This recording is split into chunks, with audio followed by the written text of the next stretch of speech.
This is the disqualifying factor for LeBron James, which makes him 100% ineligible to be the NBA GOAT or in the NBA GOAT conversation, and there's no argument about it. But first, welcome. My name is Paul, and this is The Basketball Show, where I talk today's NBA, current events, news, players, and more, all completely unbiased, even though some people may disagree because any opposing opinion to weak people is always hating. Truth is truth, and I try to stay by it. Recently, there was a podcast featuring two ex-teammates of LeBron's.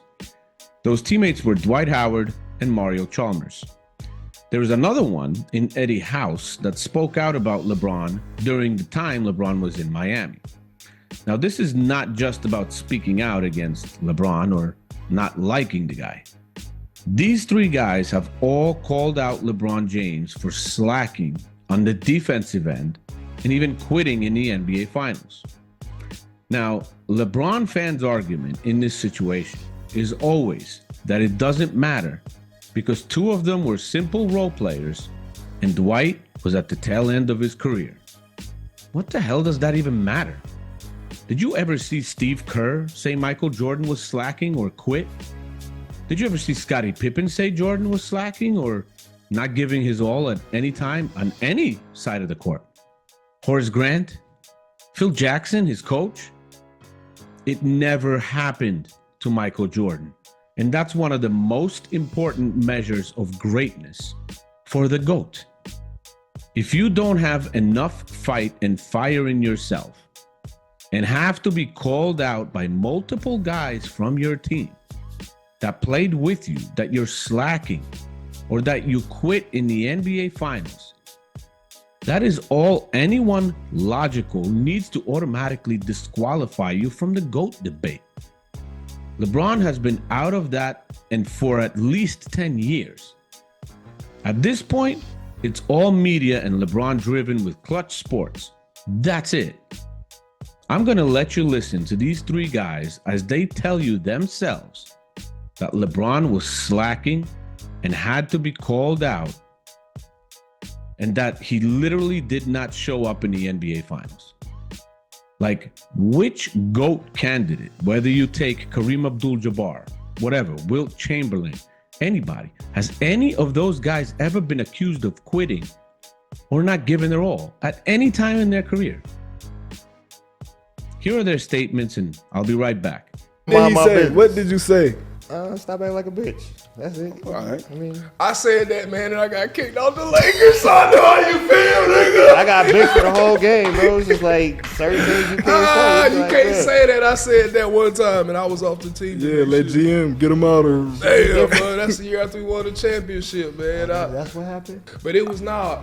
For real, that's what happened. It happened on defense, huh? It happened on defense. Yeah, and I was like, yo, you got to get back. And he got mad because I said something. And I was like, yo, stop acting like a man, god damn. Yeah, that sounds like exactly what happened with us. All we doing is talking. It ain't like I'm trying to come at your manhood or anything like that. It's just that's what shocked me the most. It's like when he got up, I'm like, really? Like you getting up towards me? Like I can't get over the fact that he didn't show up in Dallas. Not because I was on the team. Not that I was on the team, but the fact that he was the best player and everybody was depending on him to show up and do what he does, and he was MIA. He had a bad game. No, he had a bad series. Yeah. No, okay. A bad series. Jordan never had that. People killed James Harden for having a bad series last year, right? Oh, no, he ain't as good as he is. But you're going to say somebody that quit in the finals at the end of everything when all the marbles on the table, that you're going to say he's the greatest of all time. I can't buy that. Thank you. I can't buy it for that reason right there. Mario Chalmers said here he called LeBron James the B word because he was playing soft and not giving his all. Very soon, Mario Chalmers was off the team and sent packing. Dwight Howard called out LeBron during a game, called him the same word, and during that game, he screamed at him to get back on defense. LeBron took offense to that, and guess what? Dwight was off the team the next season. That's how LeBron James operates. Most players would not call him out, especially role players worried for their job status, because they know his shadiness and how he does things. He will go behind your back and even blackmail the team to get rid of you if he has to. We see now he has done this to his teammates and his past coaches as well. This is no surprise to anyone watching this guy with open eyes and a little bit of logic. Eddie House called LeBron out for literally quitting in the NBA Finals. Guys, this is not quitting in a game during the season. Not even a single game in the playoffs. This was an evident quit during an NBA Finals series. An entire NBA Finals series. This is not Michael Jordan retiring during the offseason after his father was killed and murdered and just, getting a three-peat. This is quitting on the biggest stage. On the biggest stage there is in the NBA while being the number one option for your team, which depended on you. LeBron wasn't a novice anymore either. He was an 8-year NBA vet by that time. Already the face of the NBA. Imagine if Michael Jordan had ever had a single one of these things on his resume. For all of his career, his Bulls, time that he played, he was never accused of quitting or slacking by a single person. Not one. Even during his Wizards days, he didn't have the supporting cast and never made the playoffs.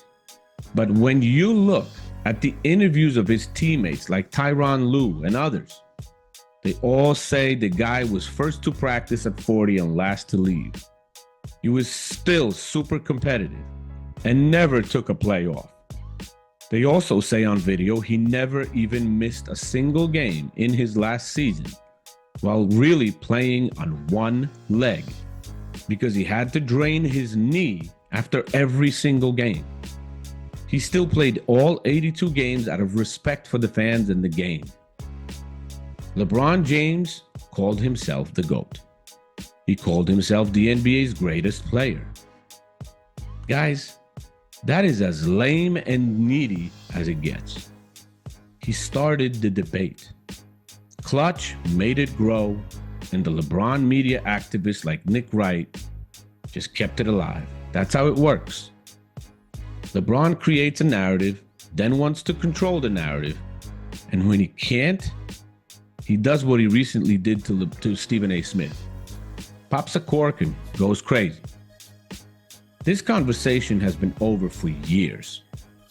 And I bet more NBA fans these days wait for LeBron to retire and take his drama with him instead of wanting to see his next game. I'm in that group. Tell me what you guys think about this and check out these videos on the screen, especially the one where Stephen A. goes back at LeBron James after their confrontation. See you in the next one.